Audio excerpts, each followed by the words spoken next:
대구에서 오신 사회활동가님 나와주세요. 김인 해군 예비역 중사님, 부산에서 자영업을 하고 계시는 분 감사합니다. 네.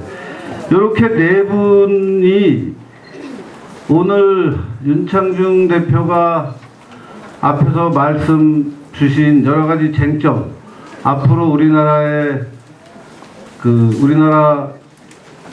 대통령은 누가 돼야 되며 앞으로 우리나라는 어떻게 변해야 되며 지금 벌어지고 있는 여러 가지 전국 현안은 어떻게 풀면 정답이 될 수 있는지, 그런 여러 가지 현실적인 문제들에 대해서 기탄 없이 그 윤창중 대변인의 의견과 본인의 의견을 교차시키면서 좀 자유롭게 토론해 주시기 바랍니다. 네.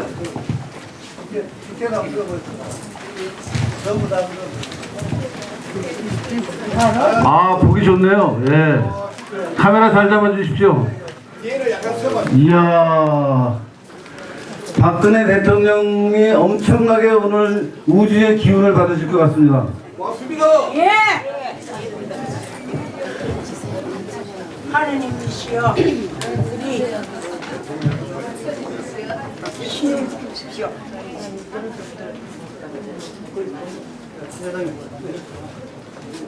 은혜를 받으시오. 하느님이시여, 우리 대통령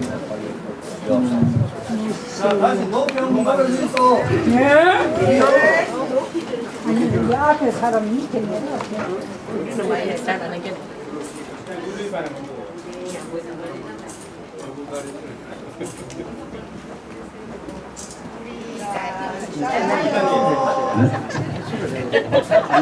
힘내세요, 힘내세요.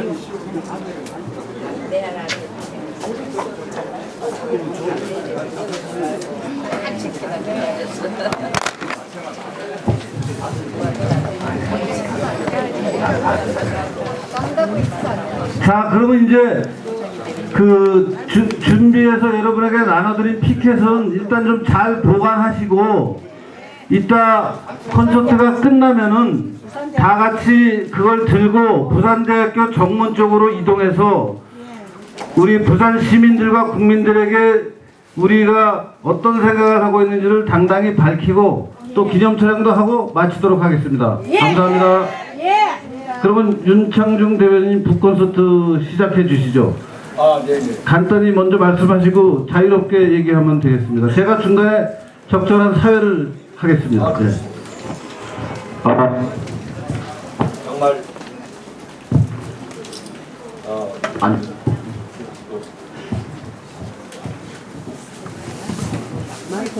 참석을 하셔가지고 참 몸둘 바를 모르겠습니다. 참 우리 대한민국 보수 세력이 지금 나라가 어려운 판에 참 젓가락 하나라도 올려서 대한민국을 구해보겠다는 참 뜨거운 애국심이 아니냐, 이렇게 저는 받아들이고 있습니다. 다시 한번 말씀을 거듭 감사의 말씀을 올리고요.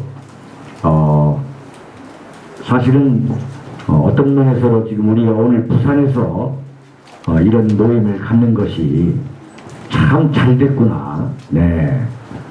좀 서울과 부산을 경부 고속도로와 연결하듯이 저희가 부산에 모여서 이렇게 한마음 한뜻으로 함성을 애국의 함성을 지를 수 있다는 거 참 공교롭게도 참 잘 됐구나 하는 생각을 하게 됩니다. 그러면 지금부터 제가 말씀을 드렸으니까 오늘 패널로 참석하신 분들의 주장 의견이나 그 질문을 받도록 하겠습니다. 오늘 여러분들이 보시다시피 상당히 젊은 분들을 패널로 오셨습니다. 앞으로 대한민국의 보수 우파를 책임지고 짊어지실 그런 분들을 모셨는데요. 많은 격려 부탁드리겠습니다. 박수 한번 부탁드리겠습니다. 시작하기 전에 그 마이크가 저쪽까지 가는지 한번 확인해 보겠습니다. 가나요? 잘합니다. 네. 조금 이쪽으로 이동해 주세요. 그렇지, 맞아.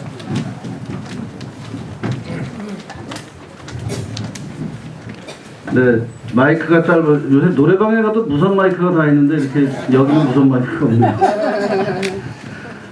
그러면은 오늘 그 참여해 주실 일부러 저희들이 애를 써서 젊은 분들을 일부러 모셨습니다. 역시 이제 시간이 가면 젊은 사람들 세상이 될 테니까 이 젊은 분들의 의견이 어떤지를 중심으로 토크쇼를 진행하기로 했고, 그래서 가장 젊은 우리 황담비 양부터 질문을 한번 들어보겠습니다.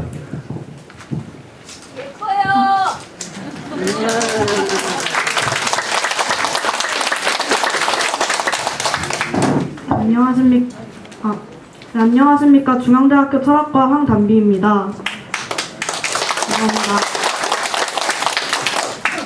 제가 질문드리고 싶은 아니 우선 그 담비 양은 원래 집이 부산인가요? 울산인가요? 네, 부산입니다. 네, 부산 출신이 지금 서울에서 공부하고 있어서 일부러 저희가 섭외를 했습니다. 예. 네.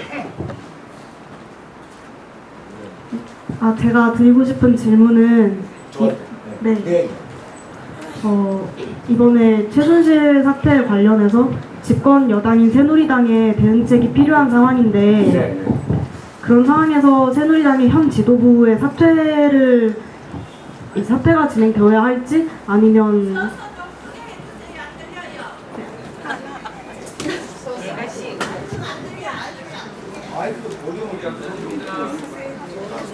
최대한 올린 겁니다, 지금. 그러면 육성으로 크게.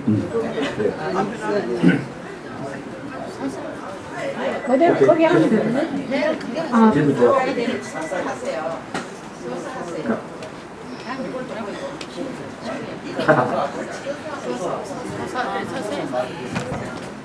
네, 처음부터 질문 드리겠습니다. 지금 이제 최순실 사태에 대해서 이제 집권 여당인 새누리당의 대처가 필요한 상황입니다. 그런데 이제 새누리당의 지도부 사태로서 이 사건을 해결해야 할지 아니면 당 내부의 혁신이나 아니면 내부적으로 지도부의 사퇴 없이 이 문제를 해결해 나가야 될지에 대해서 여쭤보고 싶습니다. 네. 우리 저 황담비 양은 서울에서 청년 박정희 연구 모임의 회원입니다. 그래서 저와 알게 됐고, 우리 유석춘 교수님이 이제 연세대학교에서 이승만 연구원장도 하셨고, 지금 박정희 기념사업회 부이사장도 하시고 말이죠. 정말 네네 박수 한번 쳐주시죠. 예.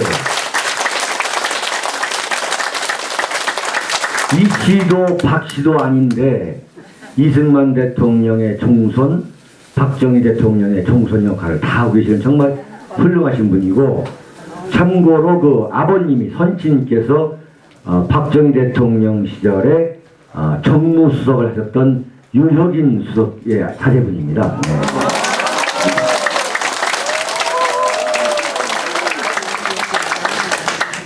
지금 황담비 양의 질문이 있었습니다만, 대한민국 집권당의 체질적인 그 고질 중에 하나가 이른바 해바라기 근성입니다. 그 박근혜 대통령이 새누리당이 만든 대통령인데, 설령 어떤 잘못을 저질렀다 하더라도 박근혜 대통령이 헌법과 법에 따라서 어떤 결론이 날 때까지는 그야말로 박근혜 대통령이 인민재판을 당하고 여론재판을 당하고 마녀사냥을 당하고 있는 거 아닙니까? 정말 기가 막힌 이야기들이 그야말로 말도 안 되는 전혀 시절 이야기까지 다 꺼져보내는 참 악랄한 언론 앞에서 새누리당이 당연히 방어를 해야죠.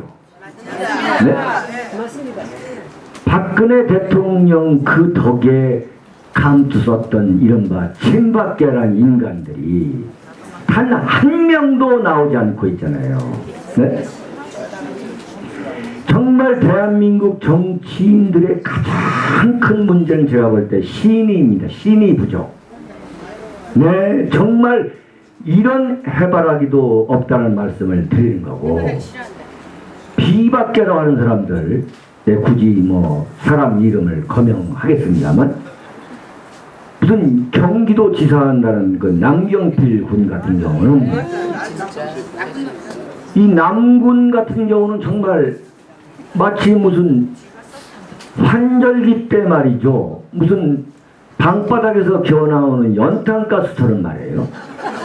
하여튼 새누리당에 무슨 분란, 무슨 뭐 우환만 있으면 반드시 나와가지고 공격을 하다가 이제는 무슨 탈당을 준비하고 있다 하는데, 정말 탈당을 했으면 좋겠어요. 네. 저는 지금 이정현 대표 지도부가 정치적 책임은 져야 한다고 봅니다. 그건 져야 되는 거예요, 그건. 정당은 대통령을 대신해서 그 정치적 책임을 지는 거고, 선거에서 심판을 받는 것이 당연합니다. 그러나 물러난다고 능사가 아닌 거 아니겠어요? 사태를 해결한, 진정시킨 다음에 물러나겠다는 그 논리는 저는 맞다고 봅니다. 근데 대뜸 말이죠, 누가 대선 후보라고, 대선 예비 후보라고 무슨 임명장을 준 것도 아닌데, 무슨 김무성, 오세훈, 제주도에 무슨 원희룡이, 뭐 남경필이, 뭐 저 대구 고향에서도 국회의원 떨어진 김문수, 이런 사람들이 모여가지고 박근혜 대통령의 탈당을 촉구하고 하야 2선으로 물러나가라고 그러고, 네? 이런 걸 볼 때 정말 정치 도의가 아무리 없다 하더라도 이럴 수가 있느냐. 근데 제가 볼 때, 제가 무슨 역술가는 아닙니다만, 박근혜 대통령은 절대 제가 볼 때는 하야할 리도 없고 하야하는 상황이 오지도 않습니다. 네. 정말 이 양반들이 어떤 사람인가 자기네들 그 본 모습만 보여준 거예요. 속만. 네. 그런다고 해서 무슨 지지도가 오르는 것도 아니에요. 네, 거의 5명 다 합해봤자 지지도가 정말 10%도 안 돼요, 진짜. 그 누가 정말 그런 사람들한테 대선 후보라고 했습니까? 네. 언론에서 그야말로 쓰레기 언론에서 뭐 대선 후보 하니까 모여가지고 대뜸 대통령 탈당이나 요구하고 탄핵의 길로 가는, 누구 맘대로 탄핵을 합니까? 누구 맘대로. 탈당 시키고 탄핵시키라 하세요. 우리가 국회의원 선거에서 떨어뜨리면 그만인 거예요. 네. 답변이 됐을까 모르겠습니다만. 네. 추가로 뭐 질문할 거 없으시면 다른 패널로 가려고 합니다. 공감대요. 네. 괜찮습니까? 충분히 궁금한 게 해결이 됐나요? 네. 다음번에는 우리 김인 부산대표께서 좀 말씀해 주시죠. 안녕하세요. 해군 그걸 돌려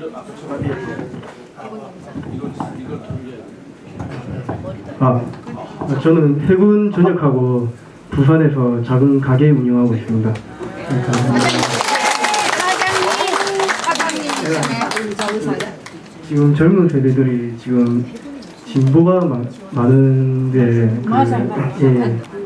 그런 왜 그렇게 생각하시는지 어르신들께서 젊어서 그게 가장 중요하고, 그게 가장 우리나라에서 북한보다 지금 더 위험한 세력들이거든요.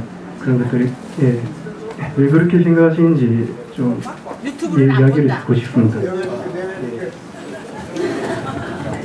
아이고 젊은 세대들이 말로 안 들어요.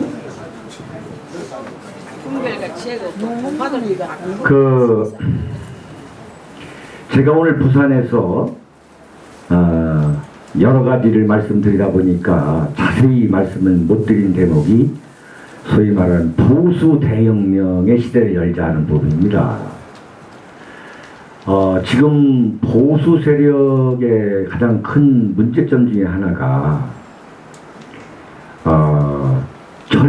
젊은층에서 보수 우파를 자임하는 세력이, 자임하는 사람들이 적다는 겁니다.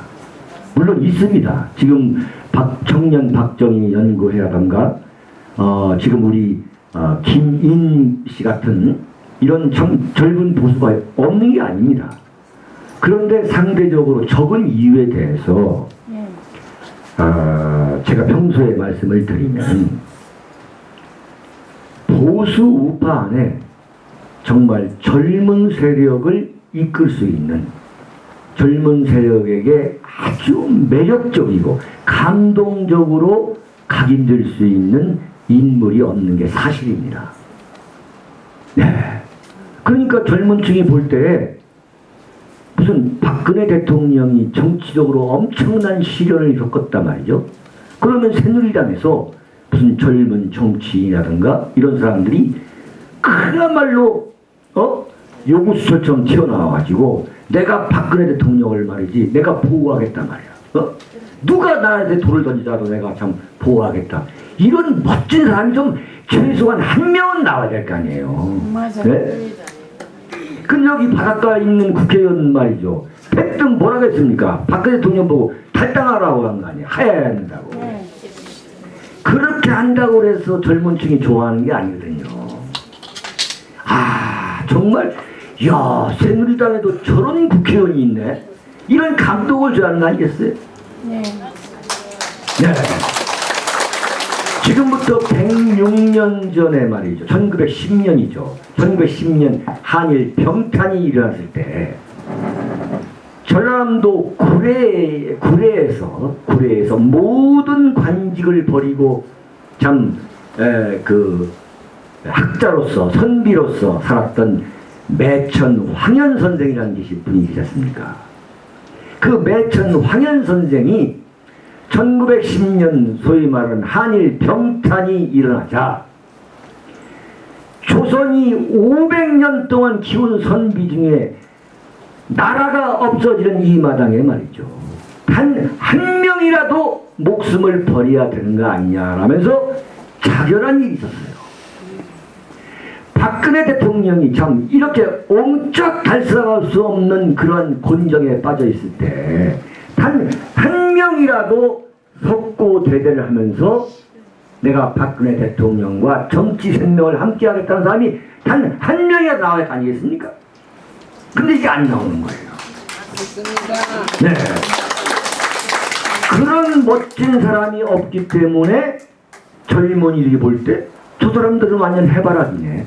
권력의 해바라기네라고 그야말로 이 심장이 타오르는 그런 감동을 못 주고 있는 거예요. 이것을 좀 바꿔보자 우리가. 네, 그런 생각을 좀 하게 되는 거. 그게 바로 보수 대혁명이다. 네? 저는 그렇게 보고 있습니다. 네. 네, 아주 심장을 후벼파는 답변을 하셨는데요. 그런 문제 말고도 이제 뭐 예컨대 교사들이 전교조 소속이 많고 교과서가 문제고 지금 얘기하신 그런 것이 다 결합이 돼서 이제 젊은 사람들의 감성을 우파가 못 잡고 있는 것 같습니다. 같은 뭐 이승수 우리 학생도 좀 질문을 해주시죠.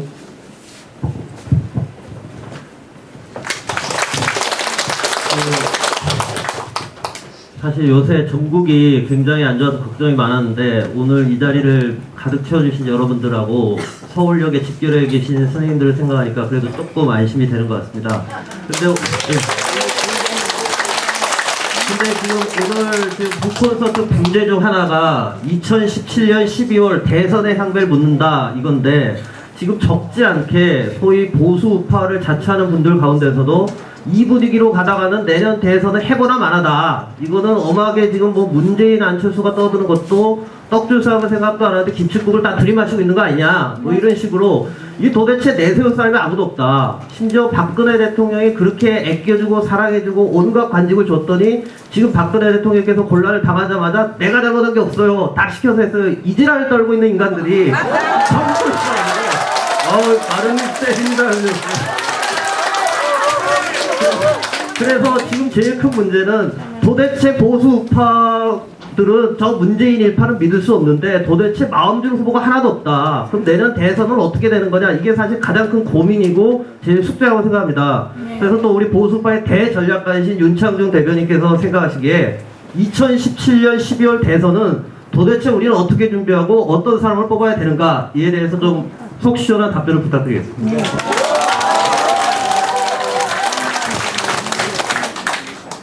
우리 이승수 군이 지금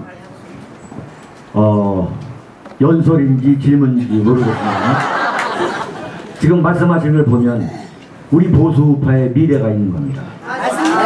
네. 이 이승수 군이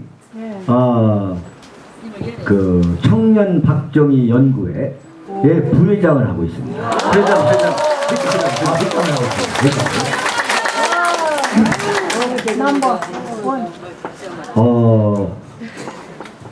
제가 이제 보수 대혁명이라고 강조한 대목 중에 하나도 제가 앞으로 역점을 둘 것도 우리 이렇게 좀 오늘 계신 이 젊은이들의 젊은이들이 보수, 나는 상당히 보수다라고 할 수 있는 시대, 예, 그런 걸 열어가고 싶은데, 제가 이제 지금 질문에 답변하다 보면 이렇습니다.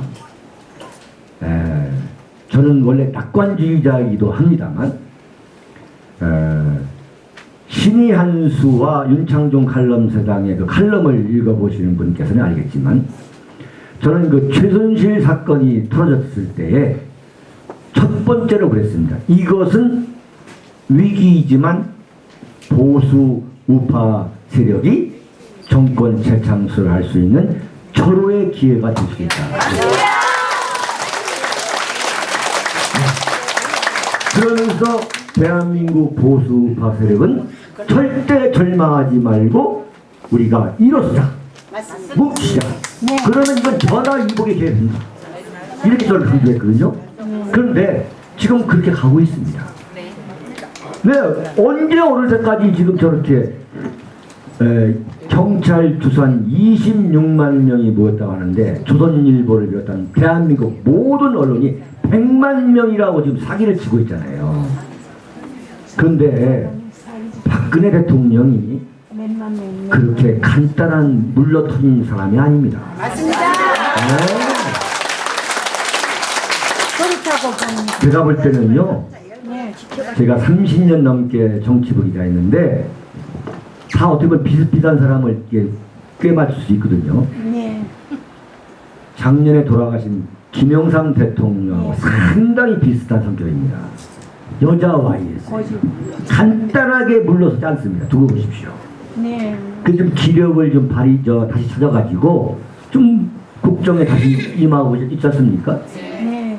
그런데 분명히 말씀드린 건 이런 거죠. 제가 볼 때는 대통령이 된다는 사람이 대통령 되는 거 저 한 번도 못 봤어요. 맞습니다. 네, 김영삼, 김대중 대통령이요 30년 동안 대통령 된다는 소리 듣다가 결국 한 번 했습니다. 네. 지금 문재인 대통령 뭐 지지도 20몇 %, 10몇 %인데 1등이다? 아무 의미 없습니다. 제가 볼 때는. 네. 내년 8월 9월에 보수 우파가 그야말로 작대기라도 와르바시라도 뽑아내면은 네, 딱 5대5로 다시 시작하는 거예요. 천만의 말씀이에요. 네, 헌물 기지 말라 이거예요. 제가 볼 때는. 정권 앞에서 말이죠. 청와대 앞에까지 갔다가 유턴하고 온 사람 너무 많잖아요. 네? 김영삼 대통령도 그 앞에 유턴 여러 번, 한 10번 했습니다. 김대중은 한 30번, 40번 했고. 그래서 그 광화문 앞에 유턴하게 만들어 놓은 거예요. 네. 절대 헌물 주지 말라. 단지 중요한 건 뭐냐? 보수파 세력이 정신을 차려서, 이제 정신을 차렸어요, 지금. 오늘 광화문도 보고, 부산도 보니까, 이제 정신 차렸습니다. 예. 저는 낙관적입니다. 네. 네, 아주 시원시원한 정신 차리라는 말씀을 하셨습니다. 김기양 대표님, 대구에서 오셨고 지금 사회봉사 하시는데 말씀 질문해 주십시오. 네. 반갑습니다. 저기 이실 직고를 먼저 하겠습니다. 저는 젊은이가 아니고요. 50대 후반입니다. 아니 50대 후반이면 엄청 젊은 거예요. 이제 기성세대가 되면서 이 나라의 사회의 일원으로서 사회의 안보와 앞으로의 우리가 후진국이 될 수는 없지 않습니까? 그래서 걱정이 돼서 이제 국민 패널로 이 자리에 앉게 됐습니다. 네. 그리고 우리 대한민국이 헌법의 통치를 받고 있는 나라 아닙니까? 근데 대통령께서 대통령으로서 헌법 하에 권한과 의무가 있지 않겠습니까? 그러니까 남은 1년 2개월 동안 그 의무를 다 하고 어떠한 일이 있어도 그 의무를 다 하고 내려오셨으면 좋겠습니다. 그 질문은요. 이제 보수파를 하기에는 젊은 세대가 있지 않습니까? 40대, 50대. 이 엄마들은 안방에서 너무 걱정이 돼요. 이제 종편이라든가 얼마나 오바된 언론이 많나요. 근데 어떻게 단합이 돼야 할지, 집합을 어떻게 시킬지, 예, 그 길을 묻고 싶습니다.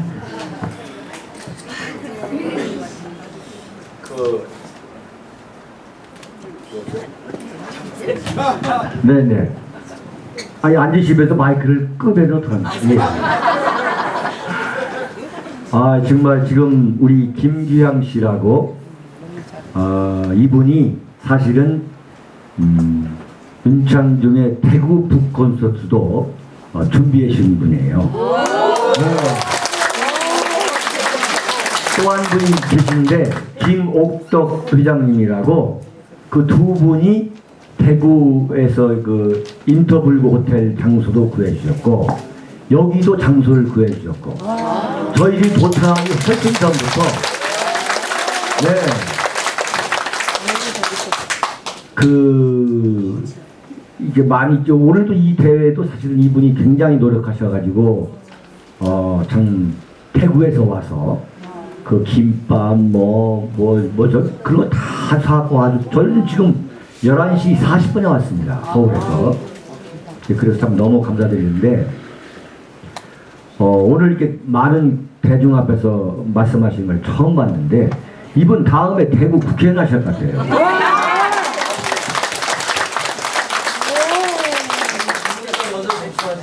네. 이 보수 우파를 보면은 탄압이 참 어렵습니다. 그러니까 강력한 그 리더십을 갖고 있는 카리스마를 갖고 있는 사람이 아니면 좀처럼 탄압시키기 어려운 게 보수 우파인 게 사실이고 또 우리 보수 우파들이 모인 장소에서 제가 감히 드리는 말씀은 정말 의리가 없어요. 네, 다 각자 참 이런 말씀 드리면 죄송합니다만 제잘난 맛에 사는 그런 풍토가 너무 심해요. 네. 제 얘기 조금 할까요? 정말 울컥해 좀 말씀드리는데 만약에 윤창중이가 좌파였으면 3년 6개월 전에 생매장 됐겠어요? 안 됩니다. 네. 목소리가 작습니다. 됐겠습니까? 안 됐겠습니까? 정말 누구 하나 도와주지 않고 네. 그리고 목소리 큰 보수파일수록 그러니까 무슨 뭐 좌파가 저를 이제 뭐라 하면 내가 참 그래 그러려니 하겠다 이거예요. 근데 골방에 앉아서 정말 내가 참 억장이 무너지면서 참 피눈물 흘린 게 참 이루 말할 수 없이 가까웠던 동지들이 TV나 또는 신문의 칼럼을 통해서 저를 참 난도질할 때 야 정말 저 사람들이 어떻게 천벌을 맞으려고 저러느냐. 네? 근데 지금 3년 6개월이 지났는데 아무것도 없잖아요. 참 어떻게 보면 척박한 풍토인 건 사실입니다. 그런데 저는 절대 비관하지 않습니다. 지금 보수 우파가 이 최순실 시련을 겪고 있는 것은 정말 천만다행입니다. 이게 만약에 이런 위기가 없었으면은 그냥 정권을 고스란히 줄 뻔했어요. 정말 부담스럽습니다. 저는 생각하면 할수록 야 이게 정말 신이 살아있구나. 대한민국을 신이 지켜주고 있구나. 지금 굉장히 위기의식 속에서 선거에서 가장 그 강력한 힘을 발휘하는 것이 위기의식입니다. 위기의식. 지금 보수우파 세력이 다 위기의식이잖아요. 저는 이 위기의식을 잘 우리가 관리하고 엮으면은 저는 정권 재창출이 얼마든지 가능하다 보고 있습니다. 그리고 앞으로 시간이 많이 남았어요. 앞으로 1년 2개월이면요. 그 사이에 전국이 수십 번 요동치고도 남을 시간입니다. 네, 문제는 절대 좌절하지 않는 거. 그 예정된 시간이 조금 아직 여유가 있기 때문에 한 라운드만 더 돌겠습니다. 답변을 좀 짧게 해주십시오. 우리 담당 질문 한 번 더. 여기 질문. 조금만 기다리시죠. 여기 한 번씩만 하고 하겠습니다. 예. 짧게 해주십시오. 예. 그걸 올려서 잡아야지. 제가 질문 드리고 싶은 거는 좀 최순실 게이트가 터짐과 동시에 그때 문재인이 북한과 이제 내통을 했다 이런 사실이 밝혀지게 되면서 이제 정말 우리들이 죽고 사는 문제인 국가 안보가 위기에 처한 이런 상황을 볼 수 있었습니다. 그런데 이 문제가 지금 최순실 사태로 덮이고 있는 상황이고, 그리고 LCT 사건에 대해서도 문재인 전 대표가 연루가 되었으나 현재 이 사건마저 덮이고 있는 상황입니다. 이러한 뭔가 물론 잘못을 했으면 이제 법치에 따라서 법에 의한 처벌을 받아야 되는 건 맞습니다. 그런데 이게 여야의 정치 싸움이 되어가는 현실인데 여기에 대해서 어떻게 생각하시는지 질문드리고 싶습니다. 예. 그 짧게 하겠습니다. 이번 그 최순실 사건이 보수우파에게 큰 전화위복의 기회가 된다라고 말씀드릴 수 있는 근거 중에 하나가 지금 문재인 씨의 존재감이 형편없이 지금 미약해지고 있는 거라고 저는 보고 있거든요. 만약에 박근혜 대통령이 이런 시련을 겪고 있는 상황에서 과거에 김영삼 대통령이나 김대중 대통령과 같은 막강한 야당 지도자가 존재했다면은 이건 뭐 하야하라고 얘기 안 해도 아마 어떤 상황이 닥칠지 모르겠는데, 지금 보니까 보수우파 세력이 보니까 이번에 결심을 두 가지 한 거예요. 문재인이가 저렇게 하룻밤 자고 일어나면 바뀌는 거 말이죠. 뭐 예컨대 안철수가 하야해야 한다 그러면 아니다, 정치적인 해법을 해야 한다 하더니 또 다음날 탄핵해야 한다라고 뭐 이선을 물러난다고 완전히 정신을 못 차리고 있잖아요. 그러면서 국민들이 볼 때 이 사람은 대통령감이 아니구나. 맞습니다. 네.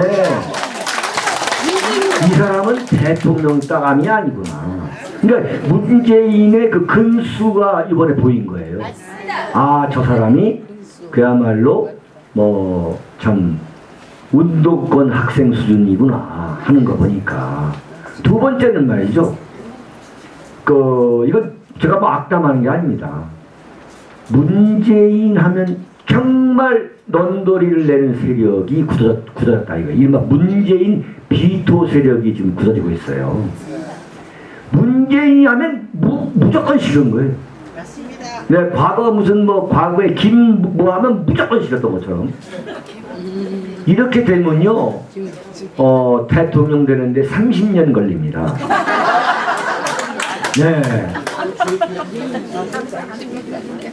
네. 그래서 제가 볼 때는 문재인 씨가 대통령 되는 것은 상당히 어려운 게 아니냐. 네. 대한민국이 말이죠. 왜 어렵냐면은 대한민국은 전쟁을 치른 나라입니다. 그 전쟁의 상흔이 아직도 아직 있는 거예요. 그러면 그것을 그 상처를 건드리지 않기 위해서 참 노력을 해야 되는 거예요. 현명한 야당 정치인 같으면은. 근데 내가 볼 때는 문재인 씨는 대통령병에 걸린 대통령병 중환자예요. 네.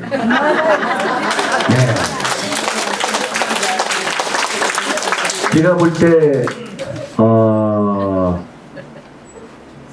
저쪽 김대중 전 대통령을 보는 것 같아요. 대통령병 중환자. 희귀병. 맞아요. 근데 이 김대중 대통령은 그 대통령병이 젊은 나이에 걸려가지고 한 30년 재수하다 보니까 대통령 한 번 됐는데 이분은 지금 60이 넘어가지고 뒤늦게 대통령병이 걸렸으니까 30년 플러스 해보십시오. 대통령 안 됩니다. 네. 제가 다음 대통령 선거 때 선거 끝나고 나면 제가 부산 한번 이 자리에 들릴게요. 네. 고맙습니다. 아니 그냥 오실 게 아니라 대통령 대소 오실 수도 있는 거 아니에요? 꼭 문재인만 병 걸리고 우리 윤창진 대변인도 병 한번 걸리세요. 다들 지지하시는데 뭐 안 될게 모르겠어요. 네? 우리 김인 젊은이도 좀 거침없이 좀 예, 저는 원래 전역하고 진보가 되고 싶었습니다. 그러니까 그런데 우리나라 실정을 보면 전부 진보가 없습니다. 그래가지고 보면 반한국 이런 한국을 완전 한국의 시스템과 그런 외교 정치나 그런 경제 뭐 이런 모든 것을 뭐 싫어하는 그런 조직들이 진보라고 하는데 우리나라 진짜 진보에 대해서 어떻게 생각하시는지 한번 질문해 드리고 싶습니다.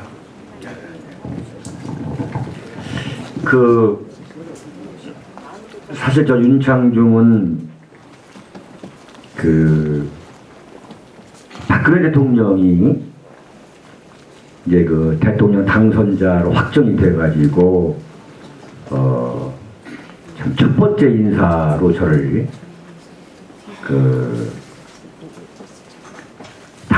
대통령 당선인 수석 대변인으로 임명을 하셨 사실이지 않습니까? 저는 사실 그런 자리를 저한테 뭐 말씀하실 거라고는 참 꿈에도 상상을 안 그랬고, 제가 바로 전날 제가 이른바 채널A 쾌도남마에 출연해가지고 내가 새 정부에서 박근혜 정부에서 어떤 그 자리로 갈 가능성은 난 전혀 없다. 절대 안 간다. 그러면서 이제 윤봉길 의사가 독립했다고 그래서 무슨 문화관광부 장관 가라면 가겠느냐 뭐 이런 말까지 했어요. 그리고서 이제 금요일 날인데 그래서 이제 방송 같은 거 이제 끝났다 그래가지고 참 홀가분하게 참 당시 술을 할 때입니다만 집에 와서 술도 하고 있는데 바로 다음 날 당신이 첫 번째 인선이다. 근데 그 첫 번째 인선이라는 이야기를 그것을 거절할 수가 없더라고요. 솔직히 말씀드리면은 저를 이렇게 찾아오셨으니까 말씀드리면 제가 거절을 했습니다. 네. 거절을 하면서 생각할 수 있는 시간을 달라고 했는데 또 연락이 와서 제가 하겠다고 했습니다. 도저히 박근혜 대통령이 첫 번째 인사인데 그것을 거절해가지고 그러니까 단추가 이제 꼬인 거 아닙니까? 단추가. 그건 아니다. 그건 절대 아니다 해서 이제 제가 이제 했는데 무슨 말씀이냐면 저의 그렇게 했더니 새누리당에서 유승민 의원이 윤창중이는 극우라 이거예요. 극우이기 때문에 저 인사는 잘못됐으니까 자진 사퇴해야 한다라고 해가지고 박근혜 대통령 당선이라는 때 첫 번째 비수를 꼽은 게 유승민이에요. 네. 참 기가 막힌 이야기, 아까 말씀드린 연장선인데, 그 다음에 두 번째 비수를, 제가 인수위 대변인으로 정식 임명되니까 비수를 꼽은 사람이 경남도지사를 하고 있는 홍준표 씨입니다. 네? 이 보수 우파 이 동네가요, 이게 아주 뭐 서로가 이 간단치 않은 동네인데 다 기억하실 거예요. 근데 그런 왜 홍준표가 또 왜 윤창중이가 안 되냐면 윤창중이가 극우라는 거예요. 극우. 네. 제가 여러분 오늘 봤을 때 극우입니까? 저는 할 말을 하는 거예요, 제가. 예. 그런데 그런 입장에서 제가 이제 제 말씀을 드리면, 대한민국에서는 소위 말하는 좌와 우, 보수와 진보가 정권을 교대로 가지면서 가는 게 저는 바람직하다 보는 거예요. 저의 사상적인 배경은. 그런데 대한민국에서 진보라고 하는 사람 중에 종북이 아닌 사람이 있습니까? 친북이 아닌 사람이 있습니까? 없습니다. 그러면은 진보를 인정할 수가 없는 거예요. 네. 그래서 저는 정말 다음 대통령, 북한이 이제 5차 핵실험까지 성공함으로써 명실공히 동북아시아에 핵 보유국이 이제 지금 된 거예요. 이미. 사실 이미 됐다고 봐야 되는 거거든요. 그런 마당에서는 차기 대통령은 정말 뼛속까지 우파인 사람이 대통령이 돼야 한다. 그렇지 않으면 큰일 난다 정말. 그리고 무슨 내각 책임제를 해가지고 국회의원들이 무슨 총리를 뽑고 장관 자리를 나눠 먹는다? 무슨 이원 집정부제를 해가지고 국회가 총리를 뽑고 대통령은 외교안보 국방만 담당한다? 이런 말도 안 되는 개헌을 하겠다는 것은 말이 안 되는 겁니다. 그리고 내각제든 이원 집정부제든 그거 하다가 망한 대한민국 경험이 있잖아요. 4.19 혁명 이후에 민주당 정권이 어떻게 됐습니까? 박정희 대통령한테 그냥 한 차례 날아가 버렸잖아요. 그리고 내각제라든가 이원 집정부제는 우리한테 익숙한 제도가 아닙니다. 익숙한 제도를 해야죠. 우리가 지금 1948년 건국 이후 지금까지 해왔던 대통령 중심제를 해야지 무슨 내각제. 자기 혼자 나가면 대통령이 될 수 없으니까 지금 내각제를 하자는 거 아니에요. 이원 집정부제도 나갈 수 없으니까. 나가면 혼자 대통령이 될 수 없으니까. 말이 안 되는 거죠. 자기 대통령이 뼛속까지 우파인 대통령이 나타나서 지금 5년 단임제를 4년 중임제로 바꾸고 대통령 권력을 강화해야 됩니다. 대통령이 언제든 국회를 해산할 수 있는 권한을 줘야 되는 거예요. 네. 대통령만 되면 뭐합니까? 대통령만 되면 국회가 모든 걸 다 장악하고 있잖아요. 인사청문회를 해가지고 대통령이 임명하는 사람마다 완전히 신상털을 해가지고 그냥 누더기를 만들어버리잖아요. 대통령이 아무것도 할 수 없는 거예요. 저런 말이죠. 대통령, 그러니까 4년 중임 정부통령제로 하면서, 개헌을 하면서, 그 다음에 대통령에게 국회 해산권을 줘야 된다 이거예요. 왜 국민들이 국회의원들 욕만 하냐 이거예요. 대통령이 언제든지 국회를 해산할 수 있어야만 국회의원들이 꼼짝 못하고, 네? 나라를 생각할 수 있는 거지, 지금처럼 이렇게 되면 안 된다 이거예요. 그러니까 반드시 당 대통령은 국회 해산권을 갖도록 해야 한다 이렇게 강조하고 싶어요. 네, 감사합니다. 아니 그 질문에 대한 답변은 굉장히 짧게 하시고 그 대통령제 설명만 계속 하셔가지고 질문에 좀 답을 하세요 앞으로는. 우리 이승수 마지막으로 좀 질문하실 거 있으면 간단히 질문도 해주시고 간단히 답변도 좀 부탁드립니다. 아까는 제가 배신자들을 생각하다 우라같이 밀어서 너무 격한 표현 썼는데 양해를 부탁드립니다.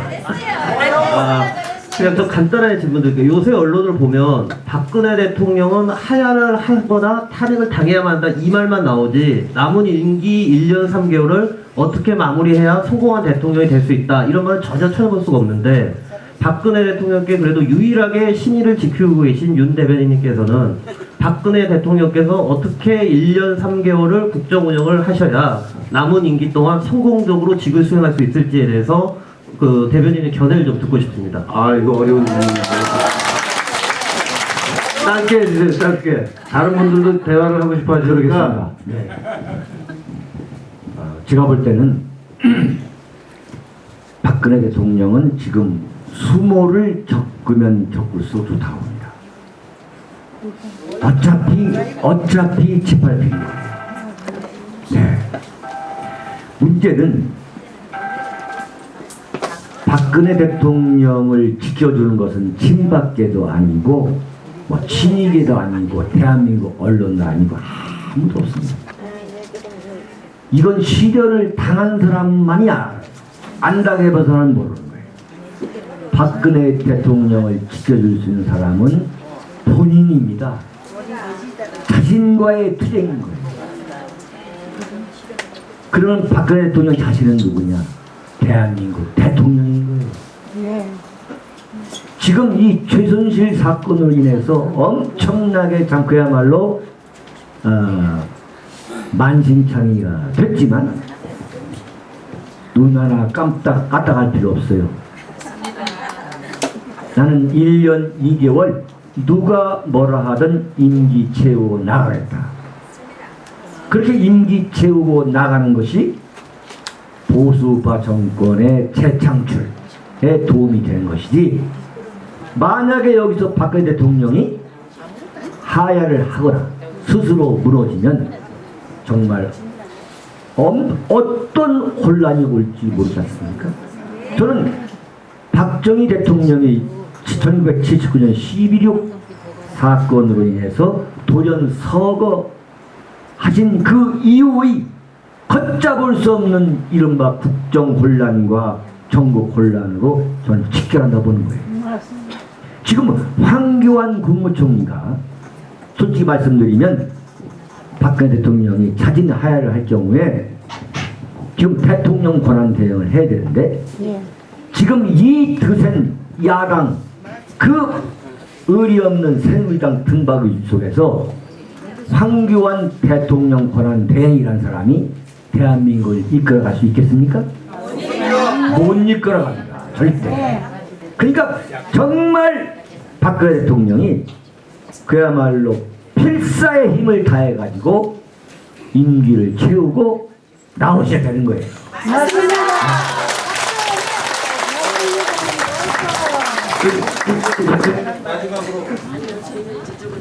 공부하겠습니다. 그거는 자상에 올라와 계신 패널들의 토론은 이걸로 마치고 청중들께서 길게 할 수는 없고요. 짧게 좀 간단하게 말씀.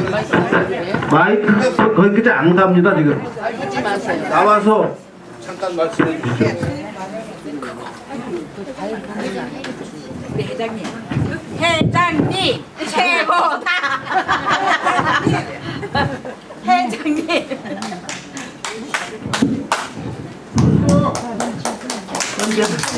이런 자리를 마련해 주시가 저희들도 오늘 속이 다 시원합니다. 감사합니다. 어제는 저희들도 저기 부산역에 서경수 목사님 그 모이면 집회도 저희들 갔다 왔거든요. 근데 어제 그 집회에서 연사 한 분이 뭐라고 말씀하시냐면 우리나라가 지금 베트남 패망 직전이라고 그러시는데, 사실 저희들은 지금 제가 나이가 65세입니다. 그 중학교 때 파월 장병들 위문편지 쓰고 그랬거든요. 그리고 또 킬링 필드라는 그 영화를 보니까 캄보디아 사태 아니었습니까?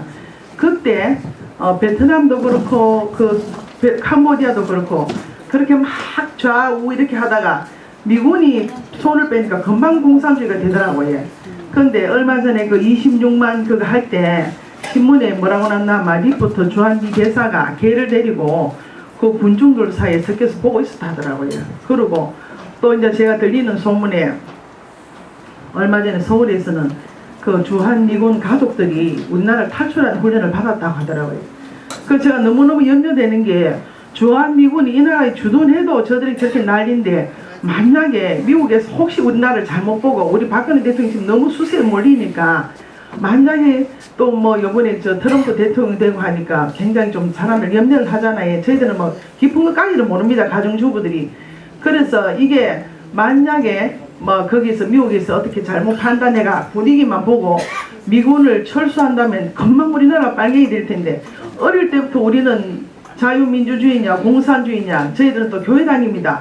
밤마다 손들고 어떡하든 우리 박근혜 대통령 내려오시지 않게 이 나라가 민주주의가 계속되게 해달라고 기도하는데 만약에 이 공산주의 되면 이 기독교 믿는 사람 제일 먼저 잡아내릴 텐데 그것도 너무 염려스럽고 저희들 지난번에 우리 박근혜 대통령 그 하셨을 때 부산 가니까 손에 바마를 지어주신다 했지. 그게 우리 함께해서 가서 그렇게 손에 머리를 갖다 하나 지어서 힘내시라고. 그렇게 저희들은 정말로 우리 박근혜 대통령께서 끝까지 그 임기를 마치고 나오시기를 원하는데 혹시라도 외국에서 잘못 오판해갖고 이 박근혜 대통령이 수세에 몰리니까 주한미군이 어떻게 될까봐 저건 너무 염려스러운 거래. 그러면 바로 캄보디아나 베트남처럼 공산주의가 될 텐데 주한미군이 앞으로 어떻게 될지 그거 좀 속 시원하게 좀 얘기해 주시죠. 네, 감사합니다. 네. 간단히 자, 오랜 시간 감사합니다만 제가 이 답변을 하지 않을 수 없는데 트럼프 대통령 당선을 대한민국 언론들은 어느 언론도 맞추지 못했지 않습니까? 정말 무슨 트럼프를 마치 무슨 돈키호테나 말이죠. 무슨 뭐 변태 이런 식으로 묘사한 대한민국 언론. 그러니까 광화문에 이 경찰 추산 26만 명이 모인 걸 갖고 100만 명이라고 하는 그런 대한민국 언론이 트럼프 대통령 당선인에 대해서 똑같이 말이죠. 무슨 대한민국 정치인 뭐 윤창중이 그냥 생매장 하듯이 그렇게 이제 해가지고 트럼프가 당선된 거 아닙니까? 마찬가지로 지금 일본의 아베가 말이죠. 일본 아베 총리도 그 총리가 될 때 대한민국 언론이 얼마나 아베를 뭐 극우니 군국주의자니 이렇게 비난을 했습니까? 근데 지금 아베는 말이죠. 내각제임에도 불구하고 일본에서 최장기 총리가 되고 있는 거예요. 내각제인데. 근데 지금 이런 와중에서 아베 총리가 트럼프하고 좀 만났습니다. 미국에 가가지고. 근데 지금 대한민국은 지금 완전 이러고 있는데 저는 트럼프가 대통령에 당선된 게 결코 한반도 정세에 나쁜 영향을 미치지 않을까 봐요. 나쁜 영향이 아니라 오히려 저는 매우 긍정적인 영향을 줄 거라고 봅니다. 맞습니다. 무슨 얘기냐면은 트럼프야말로 미국의 보수 중의 보수입니다. 아베 총리야말로 일본의 보수 중의 보수입니다. 그러니까 뼛속까지 우파인 사람이에요. 그러면 대한민국의 뼛속까지 우파인 대통령만 나오면 이른바 트로이카가 되는 거예요. 네? 우리가 전두환 대통령을 뭐 대통령으로 인정을 하든 안 하든 간에 현실적으로 전두환 대통령, 나카소네 총리, 일본에 그 다음에 로널드 레이건 대통령 할 때 그 셋이 말이죠. 그야말로 이 국제 무대에서 보수 우파의 트로이카였습니다. 그래가지고 무슨 뭐 완전히 국제 정치를 주도했잖아요. 근데 지금 대한민국 언론은 그냥 너무너무 좌파가 돼가지고 트럼프에 대해서 아베에 대해서 어떤 이야기도 마치 무슨 뭐 그야말로 무슨 또라이처럼 말이죠. 이렇게 좀 묘사를 해온 대한민국 언론인데 정말 대한민국 언론은 보통 문제가 아니에요. 모든 것을 그렇게 사감을 갖고 하고 국민을 그야말로 눈과 귀가 멀게 하고 있는 거예요 지금. 그 저는 이렇게 봅니다. 주한미군 철수 절대 안 이루어집니다. 그럴 것 같으면 트럼프 대통령 당선이 박근혜 대통령한테 왜 저럴 겁니까? 네? 정말 좌파가 볼 때는 말이죠, 배가 아플 거예요. 네? 전화를 안 걸어야 되는데. 네? 그렇잖아요. 조선일보가 얼마나 배가 아팠겠어요. 네? 밖에서 볼 때는 이건 국민이 합법적으로 뽑은 대통령인 거예요. 그러니까 트럼프 대통령 당선이 전화를 하잖아요. 그래서 박근혜 대통령이 한미 동맹, 그다음에 한미 상호 방위 조약 얘기를 하니까 나는 100% 이상으로 동의한다 했잖아요. 네, 절대 절반합니다. 그리고 방위 분담금에 대해서도 한 말씀 드리면 우리가 지금 세계 10대 경제 강국이라고 하잖아요. 그러니까 좀 낼 건 좀 내고 해야 돼. 그건 사실인 거야, 사실은. 근데 이걸 좌파가 이제 그 꼬투리를 잡아가지고 뭐 방위 분담금을 더 많이 물게 한다, 뭐 주한미군이 철거한다는데 절대 그렇지 않죠. 네?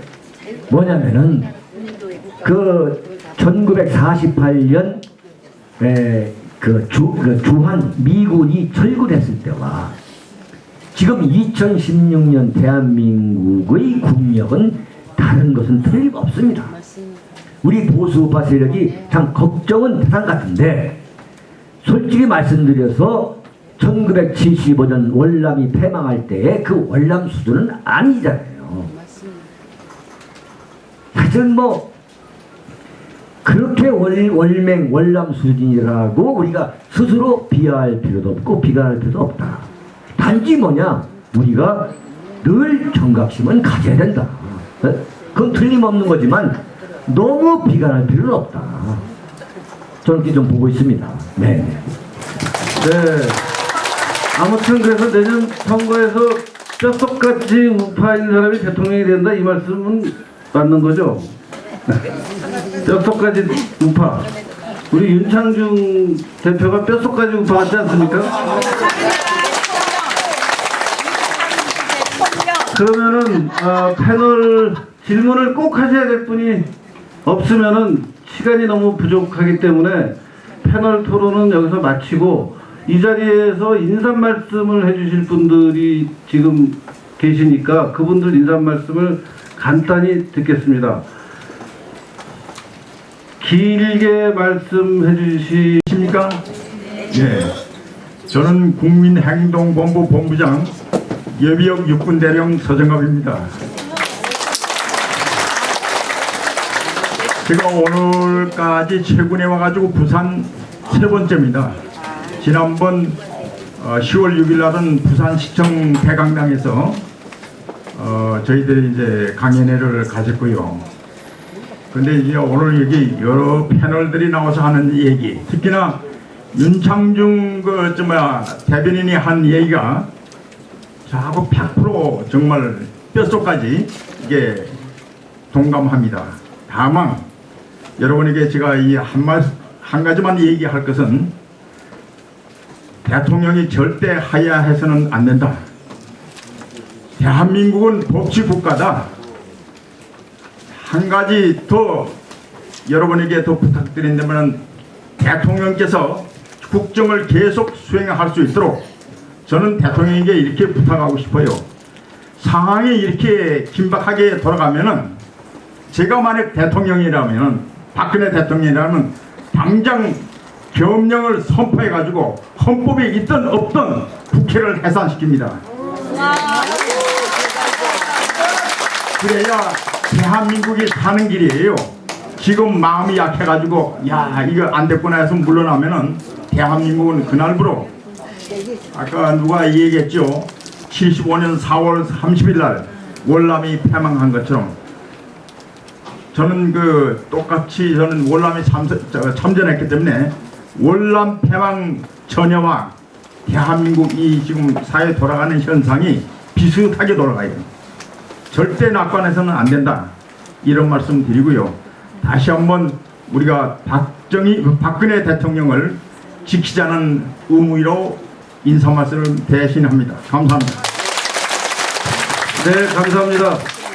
서정갑 본부장님 감사드립니다.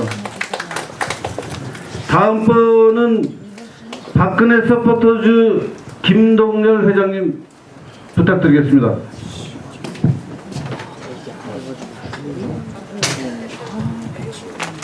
예, 제가 짧게 말씀드리겠습니다.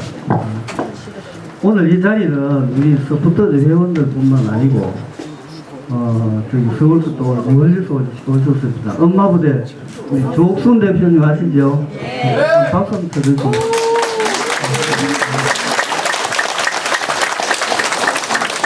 그럼 우리 박사모 가족이 이철 회장님 안 계십니까? 아, 예, 그 대신에 여성위원장님이 계시는데 박수 한번 쳐주세요. 그리고 우리 국민행복도 이철 회장님 저기 계십니다. 아, 계십니까? 예, 아, 그 뭐, 예. 제가 인사하고 다시 아, 예.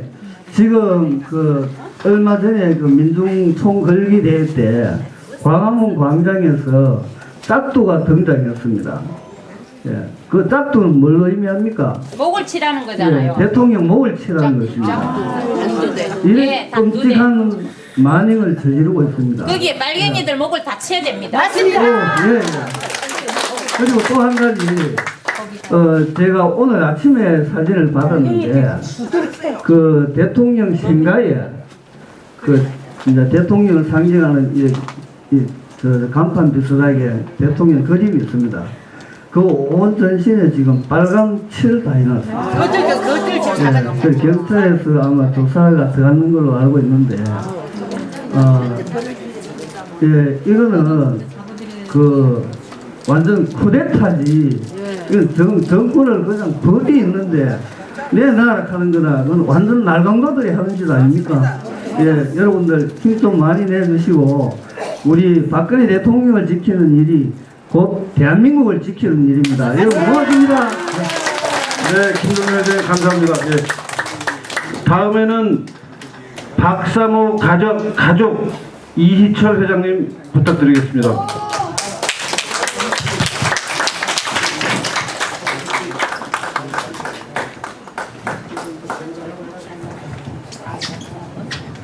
예, 반갑습니다. 저는 대한민국 박사모 가족 중앙회장으로 있는 이희철입니다. 만나 뵙게돼서 영광입니다. 감사합니다. 예, 저희는 뼛속 깊이 박근혜 대통령을 사랑하는 사람들 중에 한 사람들입니다. 지금 우리 주위에서 너무 많은 분들이 매일 전화 옵니다. 우리 박근혜 대통령이 구중국을 속에 갇혀가지고 혼자서 너무너무 고생하신다고 눈물을 흘리며 하소연하는 분들이 너무 많습니다. 너무 많아서 저 역시도 박근혜 대통령 얘기만 하면 제 눈에 눈시울이 뜨거워지기 일쑤입니다. 오늘 우리 윤창중 대변인님 두 콘서트 부산에서 열리게 된 걸 진심으로 축하드립니다. 축하드리고 오늘 또 이 멀리 서울서 또 부산에서 대구에서 많은 지역에서 함께 해주신 애국 단체장님 그리고 또 우리 애국 시민 모든 분들 진심으로 고맙습니다. 저희들 박사모 가족은 영원히 박근혜 대통령과 함께 하기 위하여 만들어진 단체이기 때문에 박근혜가 대통령이든 박근혜 그냥 나중에 내려오시든 저희들은 그분이 계시는 동안 또 그분이 안 계셔도 저희들은 함께 할 것입니다. 함께 할 것이니까 여러분들 꼭 목숨 걸고 지키고자 하는 박근혜 여러분들이 함께 지켜주십시오. 저희들이 부탁드리겠습니다. 그리고 박근혜는 절대 하에 없습니다. 저희들 청와대에서 알아봤는데 박근혜 대통령이 어떤 분입니까?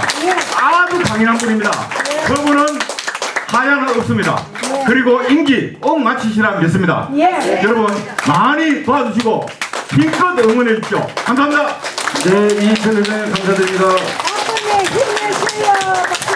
다음번에는 국민행복 서포터즈 전창규 회장님 계신가요? 네, 짧게 부탁드리겠습니다. 워낙 시간이 쫓겨서. 여러분 반갑습니다. 네, 저는 너무나 짧게 하겠습니다. 길게 하면 안 됩니다. 여성분들은 치마가 짧으면 이쁘잖아요, 그지? 저는 요것으로 간단하게 인사드리겠습니다. 전착교 인사드립니다. 고맙습니다. 감사합니다. 제일 도움이 되신 분이었습니다. 감사합니다. 다음번에는 김연수 부산 박근혜 서포터즈 회장님 계신가요? 네. 오늘 애써주셔서 고맙습니다. 네, 반갑습니다. 네, 박근혜 서포터즈 부산 회장을 맡고 있는 김연수 정식으로 인사 올리겠습니다. 네. 오늘 김창균 대변인께서 아주 북한 콘서트에 이렇게 많은 분들 시간 내주셔서 정말로 감사드리고, 이번에 대통령께서 상당한 시련을 겪고 계십니다. 우리 이 자리에서는 우리 보수 우파 여러 단체장들 그리고 여러분들 많이 계십니다. 이번 기회를 재난이복의 계기로 삼아서 우리 대통령께서 무사히 퇴임할 수 있도록 우리 보수 가족들이 함께 뭉쳐서 이 어려운 길을 헤쳐나가도록 하겠습니다. 여러분 감사합니다. 네, 감사합니다. 고맙습니다. 다음에는 김기찬 박근혜 서포터즈 중앙부회장님 계신가요? 네. 역시 짧게 부탁드리겠습니다. 감사합니다. 아유, 안녕하십니까. 김기찬입니다. 감사드립니다. 저는 SNS 활동하시는 분들은 많이 알고 계실 것입니다만 SNS 글을 많이 쓰고 있는 김기찬입니다. 아시는 분도 많을 것입니다. 오늘 저는 SNS에서는 많은 걱정을 하고 왔습니다만 부산에 오니까 정말 훌륭한 애국가님도 많이 계시고 해서 든든한 것 같습니다. 정말 반갑습니다. 네, 고맙습니다. 네. 다음에는 이계성 대한민국 언론협화 운동을 위한 공동위원회 공동위장님 잠깐 부탁드리겠습니다.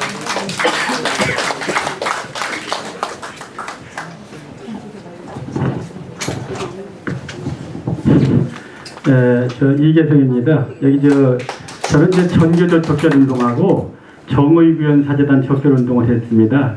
근데 윤창중 대변인이 나한테 와서 언론협화운동을 하자. 그래서 아이고 좋다 해서 같이 협화운동에 나서서 하고 있습니다. 여러분 잘 아는 것처럼 정상적인 윤창중 대변인을 바로 조선일보가 바로 사람을 만신창이를 만들어놨습니다. 언론이 이렇게 아주 나쁜 이들입니다. 그런데 이번에 대통령도 바로 만신창이를 만들었죠. 대통령 여러분들 우리 마누라한테 대통령이 뭐가 잘못해서 당신 나가야 된다고 그랬더니 언론에서 그러더라는 거예요. 친구가 그러고. 근데 그걸 모릅니다. 두 가지 얘기만 내가 시간 있지만 좀 꼭 하겠습니다. 지금 조선일보가 또 중앙 제1TBC가 또 얻은 게 두 가지입니다. 하나는 여러분 잘 아는 건 770억을 돈을 받아먹었다 하는 거하고, 또 하나는 테이블 PC 정보를 유출했다, 두 가지인데 그걸 좀 제가 정부부처의 행정관에 들은 얘기를 그대로 전해드리겠습니다.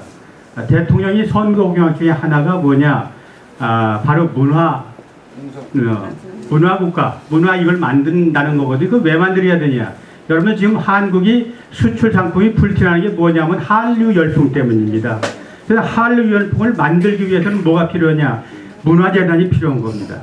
그 미르 문화재단을 만들어서 우리나라의 좋은 작품 만들어 외국에 영화도 기부도 내보내서 한류를 세계에 전파하고, 그 다음에 또 한국 이상을 날릴 수 있는 게 바로 스포츠입니다.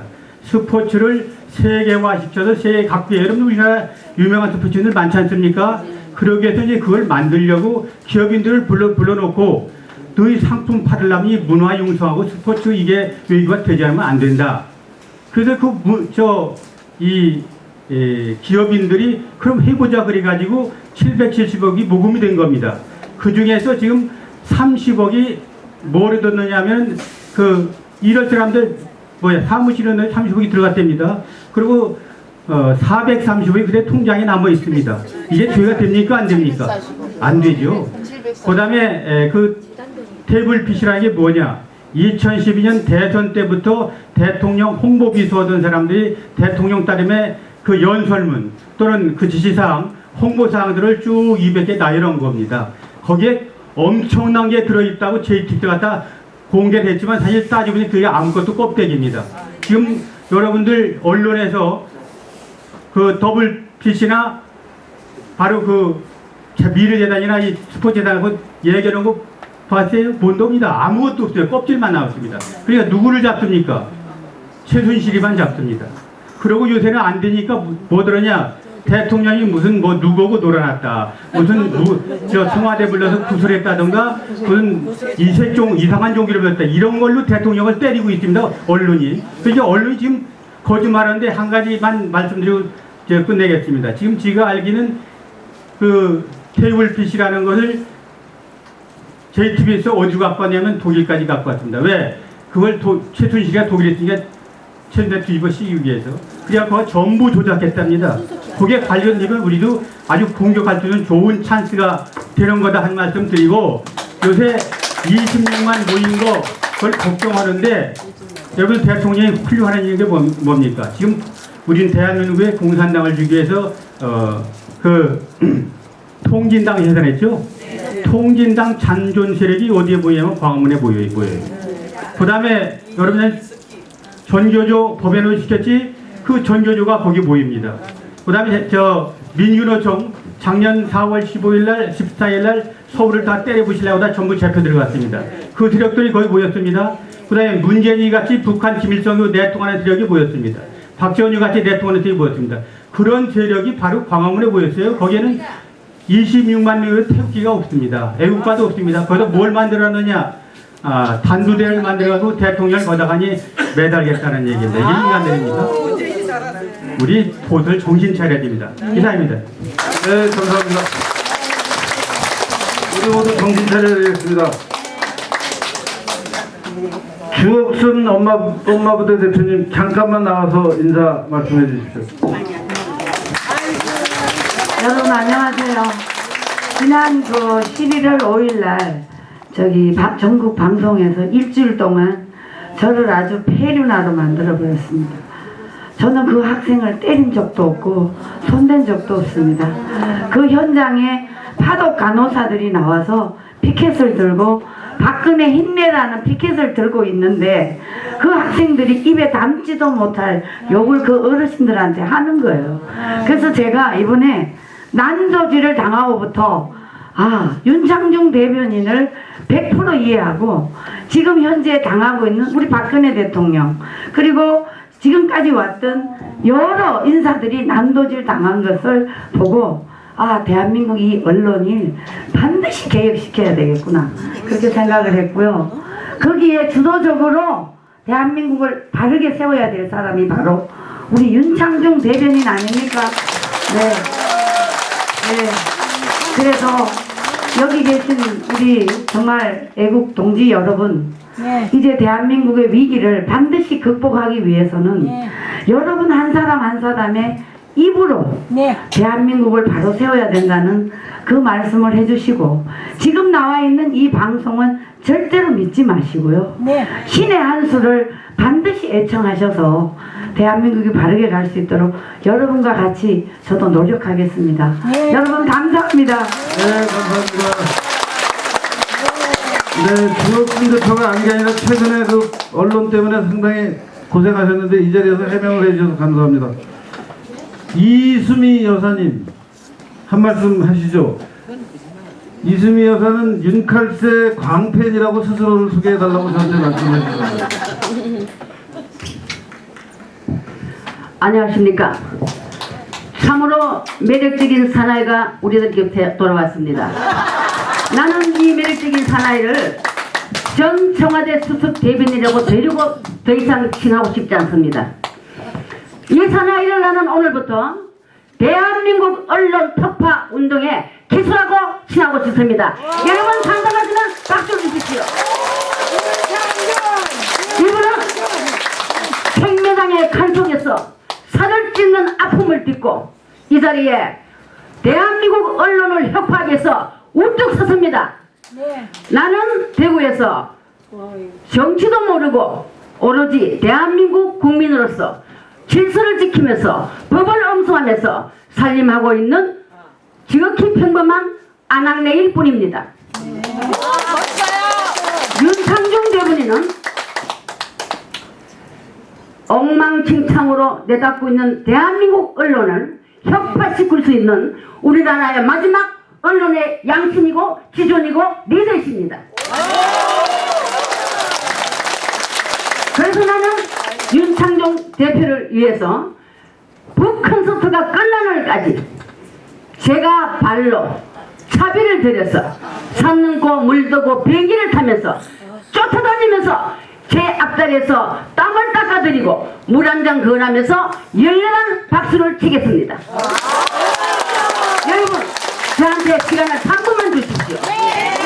꼭 드릴 말씀이 있습니다.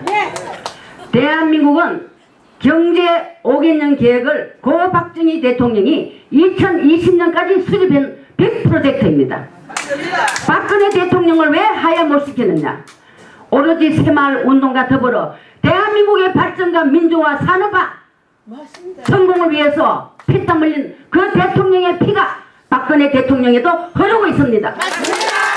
어제 저는 대한민국의 다른 애국자 대표인 한 분을 모시고 경주 양북면에 있는 한국수자로 본사를 방문했습니다. 그거는 박근혜 대통령이 취임하자마자 착공을 해서 금년 3월에 완공된 정말로 국제적인 경쟁력을 갖춘 어마어마한 국책 사업이었습니다. 그래서 그 브리핑을 하는 담당 홍보부장한테 제가 질문했습니다. 이렇게 엄청난 국제 경쟁력 갖춘 국가 산업에 과연 우리나라의 어떤 정치가들이 방문했나고 물었습니다. 여러분 놀라지 마십시오.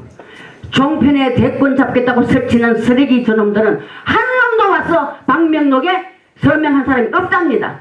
오로지 한 번 혹시 이 건물이 비리에 속했나 감사하러 올 때 박지원이가 한 번 왔답니다. 그리고 또 놀라운 것은 우리 박근혜 대통령이 이 엄청난 국제 경쟁력 갖춘 원자력 시설을 중동의 엘리베이터에 향후 60년 동안 55조를 벌일 수 있는 계약을 성취했습니다. 그런데 이 사건을 우리는 한 번도 공공방송에서 국민들한테 알림을 받아본 적이 없습니다. 오로지 지금 최순실이니 최순득이니 이런 손자 돌린 데이터에 우리 고귀한 박근혜 대통령을 씹고 귀걸이 목걸이는 어디서 사댔는지 그거를 박근혜 대통령이 청담동 가서 살 수 있습니까? 나도 비서가 있으면 시키겠습니다. 그게 왜 지금 게이트에 이슈가 된단 말입니까? 저는 오늘 윤창중 대표님과 한 가지 항의를 합니다. 아무리 충청도 양반이지만 어떻게 김무성 씨, 문재인 씨를 붙입니까? 그러면 나쁜 놈들입니다. 앞으로 콘서트에서 식사를 빼십시오. 이거는 아무리 대한민국에 어느 순화가 됐지만 그놈들한테는 어느 순화의 표현이 필요치 않습니다. 그놈들은 작전입니다. 그래서 내가 어제 애국 동지 한 분한테 진지하게 고백했습니다. 대표님, 저는 소원이 있습니다. 말해보십시오. 지금 옛날 임시정부 때 윤봉길 의사가 간절히 요구되는 이 시점입니다. 저는 거론하겠습니다. 내일 명예훼손으로 구속돼도 저는 여한이 없는 사람입니다. 첫째, 개눈갈 박지원이, 문재원이, 박원순이, 추미애, 김상규 이 5놈이 대한민국 민주화를 찬탈하려고 밀당할 때 누군가가 헬리콥터에서 폭탄을 쳐다가 작품을 시키는 겁니다. 그러면 박근혜 대통령이 대명이 필요 없습니다. 그리고 참으로 매력적인 윤창중, 인간 윤창중, I love you입니다. I believe you입니다. I respect you. I trust you입니다. 그리고 나는 윤창중 비정을 5번 읽었습니다. 정말 생미장 욕심통의 악몽에서 이제 벗어나십시오. 그리고 우리 모두는 한국 언론의 앞으로 리더이자 보수이자 언론의 마지막 보루인 양심인 윤창중을 모두가 사랑할 것입니다. 여러분 윤창중 세 번 연호해 주십시오. 시작! 윤창중! 윤창중! 윤창중! 땡큐! 네, 감사합니다. 이수미 여사님 장난이 아닙니다. 앞으로 계속 노래해야 될 것 같습니다. 아주 속이 시원합니다. 마지막으로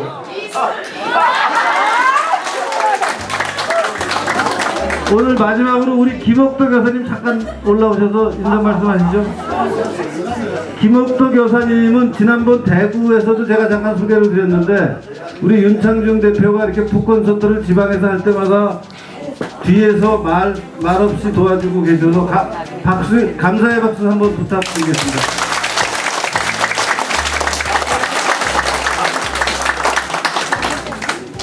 네, 그럼 오늘 행사는 여기서 마무리 이렇게 하겠습니다. 나가시면서 아까 받으신 그 티켓 그 전단지를 좀 들고 아까 말씀드린 대로 부산대학교 정문 쪽으로 이동해 주시면 감사하겠습니다. 오늘 성황을 들어주셔서 너무 감사드립니다. 감사합니다.